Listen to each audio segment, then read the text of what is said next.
Welcome to r/ProRevenge, where this man spends 3 years solely trying to get one of his colleagues, Karen, fired. She is that bad. This is a tale that involves death, unemployment, and unbelievable dedication. Without further ado, let's get into it. I orchestrated a vast conspiracy to get a co-worker fired. I used to work at a hospital data center in the network operations group.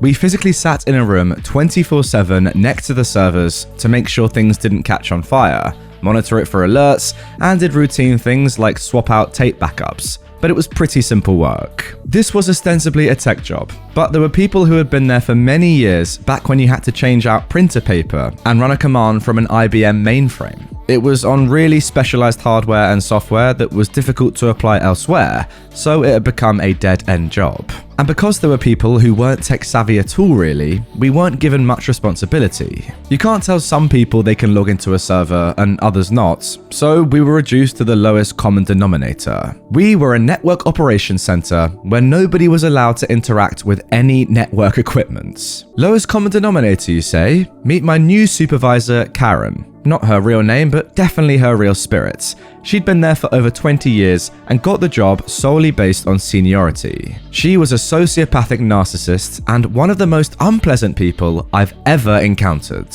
Shortly after I was hired, we were bought by another hospital and combined data centers. Karen was demoted to shift lead and had to work with us in the 24/7 rotation. She was very bad at her job, and our responsibilities diminished to very little. We had no agency to fix any problems of our own because it had to be a problem that Karen could solve, and Karen was both lazy and stupid. After a couple of years, I was promoted. On my first day after they announced my promotion, Karen said, "You will fail," just straight to my face. But she had a powerful tool at her disposal: the hospital bureaucracy. Since the place was unionized, the hospital had a just cause firing policy instead of an at-will policy, even for non-unionized employees. This, I think, generally a good thing. But on the edges, it set up ridiculous situations where it was impossible to lose your job unless you were really egregious about it, with repeated violations, or you just showed up drunk or high. Like, we had someone steal computer equipment and they kept their job. It was nuts. And Karen had been there for nearly 30 years, so she wasn't getting fired without a lot of work. That's okay. She was terrible at her job. One of the most important things about the job was monitoring for an alert which would pop up, and there was a procedure we had to go through in order for some data to go through. If we didn't do this, then a nurse wouldn't get their lab results back. So, in one case, an alert came in, Karen saw it, then decided to keep browsing the web. Because of this, a patient from the cardiac ICU was going into surgery, and the doctors and nurses operating on that patient couldn't get a white blood cell count, I think. Look, I'm not a doctor, I just work in a building with a lot of them. Something very dangerous for this patient though, and the patient actually died. But this still did not get Karen fired. The reasoning from HR? Well, it didn't directly lead to harm. She didn't even feel bad about it, just a complete soulless sociopath. Now, I'm real pro-worker in general, but some jobs you just absolutely have to do. I was so mad, she had to go. I kept a paper trail of everything she messed up on. It wasn't nitpicky, literal life and death stuff we're talking about here. Verbal warning, first written warning, second written warning, final written warning, termination. Yeah, a slog, and I'd rather spend my time doing anything else, but that's the way it went. Then, Karen figured out she could work the system. As she approached work Armageddon, termination, she would tell HR she was being harassed. The person harassing her was different every time, which would trigger a mandatory investigation. These investigations took about 6 months, and of course they wouldn't find anything, and we'd carry on. Except these warnings, they had a 6-month expiration, so she could always reset the clock when it got close. Everyone was helpless. Even the CIO couldn't do anything about it because of the bureaucracy. Karen was a menace, and the entire IT department had to interact with the data center staff, and that meant interacting with her, and she was universally disliked. And she had 20 years until retirement, and she'd outlast the heat death of the universe. Then I had an idea. What if, under the guise of developing skills relevant to the 21st century, required everyone working in the Network Operations Center to pass the Net Plus exam? It's not a difficult exam, but it's not trivially easy. I felt pretty sure that everyone on the team fell above the line between able to pass and not able to pass, except Karen. We'd give everyone better titles, a significant pay rise, and entrust them to do more with the equipment, which is something everyone desperately wanted. Then people could actually leave the hospital with transferable skills and do something else if they wanted, and not feel trapped. I spent 3 years in meetings with HR, with my director, with the CIO, with HR again, job description meetings that took 6 hours to tweak small wording, hundreds of hours in meetings. Red tape heck, absolute red tape heck. Do you have any idea what it takes to approve a significant raise in a bureaucratic muck factory like that? But the raises were crucial because it would absolutely not be fair to ask us of them otherwise. Pass a test or lose your job without a large carrot attached would lead to mutiny. And then it got approved. I also wrote the exam requirements into my own job description. It was important to still be able to do the job and not let my skills lapse just because I was promoted.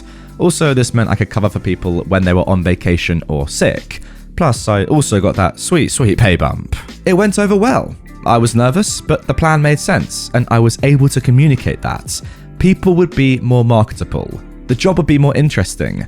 And, most importantly, they'd be making 20% more than they were before.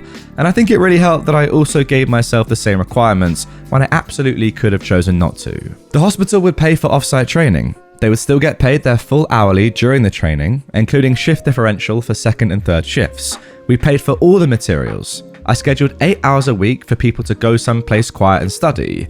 The job itself had a ton of downtime so people could study, but this was formally carved out time anyway.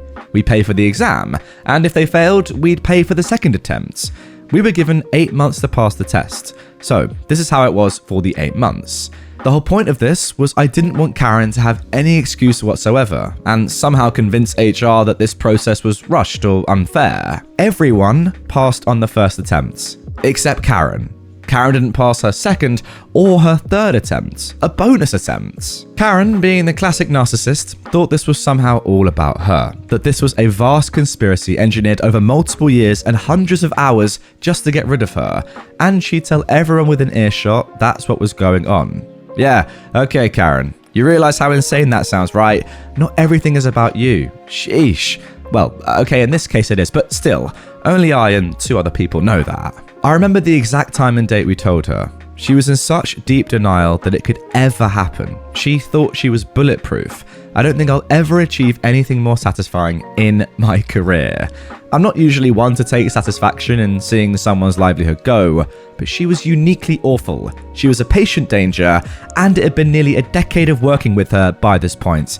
I was just so sick and tired of her BS. I was a hero the day after she was fired.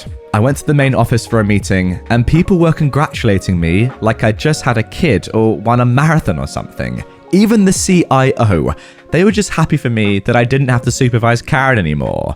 But in my headcanon, they were congratulating me for pulling off this elaborate plan. Morale back at the data center was also high. We learned interesting things. A couple of my co-workers left for better gigs elsewhere. The ones who were content staying were able to stay, and we all had more money and job security. And because anything could set off a BS Karen harassment complaint, people were stressed out working with her. Her being gone now was like a breath of fresh air. Newcomers were told stories of Karen, and they seemed exaggerated, but they were not. So, in order to solve a very important and extremely difficult problem, I pulled off a vast workplace conspiracy that improved the lives of the people I work with, in addition to keeping our patients safe. Getting this Karen fired is my greatest and most difficult accomplishment, and I can't even put it on a CV anywhere. So there we go, that is the end of that one, and all I'm left with is a sense of unfulfillment. I'll be completely honest. Listen, OP, you did what you could, and 3 years of going through all this BS just to get one person fired from their job is ultimate dedication. I have to give you that. But I can't get past the point that this woman inadvertently, or I guess maybe she knew, well, her actions led to a patient's death that was completely avoidable. Like, that's not enough just to get fired, I'm sorry. She needs more ramifications. Someone's died because of her her actions. Like, that's mental. And again, I admire OP's patience. I love the plan to have people pass this test, and if you can't pass it, then you're gone. Knowing that everyone with any sort of common sense would pass it, apart from this Karen, of course. But yeah, man, do you know what I mean, guys? I just wanted more. She killed someone. Yeah, it wasn't directly, and there's no way of proving it was definitely her fault, but from what it sounds like, she is the sole reason why somebody's dead. And all that's happened to her, she's lost her job. I wanted more there, I really did, I'll be honest. Anyway, let's move on. I was told to do what I needed to do, so I did it. This is very recent. I was living in a very bad part of a major metropolitan city that has lots of bad parts. After I moved in, I started noticing a lot of things that were unsafe. Most of the things I brushed aside because they didn't necessarily affect me. 3 things I complained about were the fact that the common areas and most of the bedrooms had no smoke detectors. Then, because I get home when it's very dark, I complained about the porch lights not working. I was promised over and over that this would be fixed, but it never was. I pressed harder and threatened to call the city. I also withheld my rent at this point. The landlord, a woman, told me, "There's nothing wrong with the house. Do what you need to do." So I did. I called the city. An inspector came out and I showed him around the property. There were areas I couldn't give him access to, like the garage or the other tenants' rooms. He took lots of pictures and pointed out dozens of safety issues and building code violations. It turns out this slumlord, referring to the landlord here, converted a 2-story house, 4-bed, 2-bath, into a 3-story house with 9 bedrooms and 9 bathrooms with no permits from the city. The owner of the property had also had the home classified as an owner-occupied single-family home, although it clearly wasn't, as there was no owner occupancy and there were 10 unrelated roommates. My landlord harassed me through the whole process. She took my parking spot away and pitted other roommates against me. To make matters worse, she told everyone I wasn't paying rent. So now I've got these idiots ganging up on me.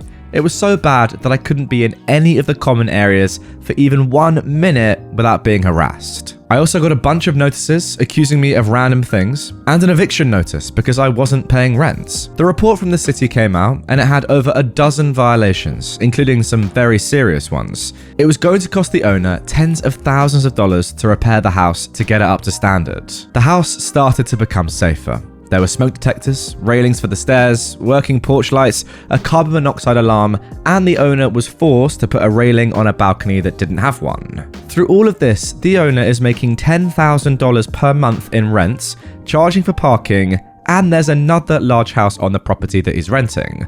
Plus, he's got multiple homes, with 90 tenants in total. He was making tons of money, but somehow the sentiment among some of the roommates was, "How could you do this to this poor old man?" My case went to court, and I got more time to find legal help. By the time the second hearing came along, another notice had been given as they got access to the entire house.